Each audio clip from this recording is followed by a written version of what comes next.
Okay, so welcome to The Wine Guy. We're here at Namaste Wines. This is a little bit unusual because, of course, we're here at the London Wine Fair. We're here inundated with French wines, European wines, and New World wines, but there's an emerging market. We've talked about China, we've talked about areas like Slovenia and Croatia, but there's India as well. And I'm joined here by Barry from Namaste Wines. How are you doing? Nice to meet you. Very well, thank you. Very well. And I think you're the only exhibitor from India here. Yeah, we're the only Indian wine exhibitor, that's right. Wow, yeah. wow.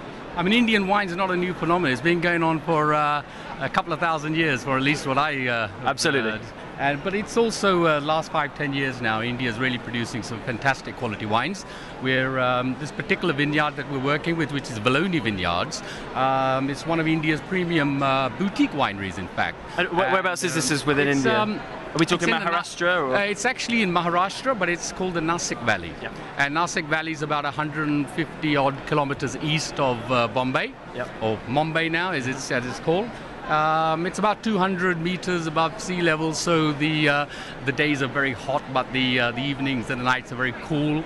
It's a south-facing slopes and natural dam irrigation water, so it's just the right gravelly soil for producing fantastic quality grapes. Great. And you've got 4 wines we have 4 varieties, on offer. Actually. We have a Sauvignon Blanc 2011, a Chenin Blanc 2011, and a Merlot 2011, and our flagship wine, which is the Cabernet Sauvignon 2009. So it's had its first year in its oak barrels, and the last 2 years maturing in the bottle. And what a wine! You should try it. And these are all international grape varieties: Cabernet Sauvignon, yeah, Merlot. Is this a common thing with India? Is this what Indian wine producers are going forward with, or are there indigenous grape varieties? No. Well, you know, the indigenous grape varieties not as such. The international grapes that you've got here, you'll find that the characteristics are quite different. The Chenin Blanc, the Merlot grape, the Cabernet Sauvignon, all of them actually have very amazing characteristics. I think that the climate and the terrain that we have, the Merlot has a lot of smoky aromas, but not necessarily coming from the oak. It's also coming from the actual climate itself. Okay. I mean, we have a lot of natural fuel burning in India, so I think those sort of smokes are picked up in the grapes, etc. So, and this is the brand is Anoki. Yeah, the brand is Anoki. And what does that mean? Anoki means everything that's very rare and unique. Okay. Yeah. And good. We're after unique, aren't we? That's what we like. The weird and wonderful. Wonderful. Okay. Can we try? Let's taste. Yeah. Absolutely. I want to taste a taste of India. Yeah. Absolutely. Let's give you some tasting tips.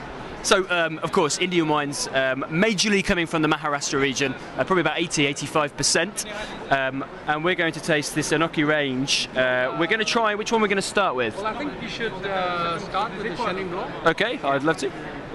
So, what's unusual about this Chenin Blanc? Are we talking unoaked, or has it got a bit of oak to it? No, it's unoaked, but you'll find some really lovely floral notes to this. And white pepper. Okay. It's dry, and yeah, I think that the overall characteristic of that is that it's actually, you know, has a lot of acidity, mm-hmm. and you find it goes well with as well as European cuisines, also with Indian cuisines such as sort of chicken biryani or a shami kebab or a paneer kebab. It works very well. Because that's the great thing, I think, for you guys, because, of course, with the British-Indian connection, there's a lot of great Indian food here, but everyone always just pumps with a beer with Indian food. No, let's get some wine going with it. Absolutely. The worst thing, well, I shouldn't really be saying, but, you know, not really. I mean, you should try wine with Indian foods. Beer, yeah, okay, if you like it, that's great. But good quality Indian wine with Indian food, I think, is what's... And that was quite interesting. That Chenin had that sort of slightly pear-droppy characteristic to it. Right, yeah. A little bit floral, but dry and very refreshing. We've had a lot of comment that it has a real bubblegum type of flavor coming through that. That's all the floral notes. So an interesting wine. Yeah. Okay, let's go on to the Sauvignon Blanc. Let's try that one. So Sauvignon Blanc, talk me through this. Well, Sauvignon Blanc again. It has sort of a herbaceous tones. Again, quite spicy. That's great on the nose. Yeah, very, very great on the nose, and it also has a very long finish. It's really nice.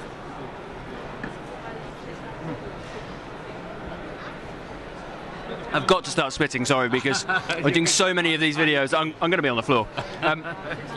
but it's got that nice sort of stoniness to it, like a little minerality. Yeah. How is that possible? Because of course we know that Sauvignon from the Loire Valley, Pouilly-Fumé Sancerres have a stoniness. What's the soil like here? Gravelly soil.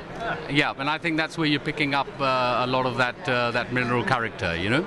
And again, you know, it's also to do with the climate as well there as well. I mean, those cool evenings and those hot days. I think the combination is creating a wonderful grape variety there. And a classic food match for this Sauvignon Blanc. What would you say from India? Yeah, I mean the Cabernet Sauvignon, the Sauvignon Blanc.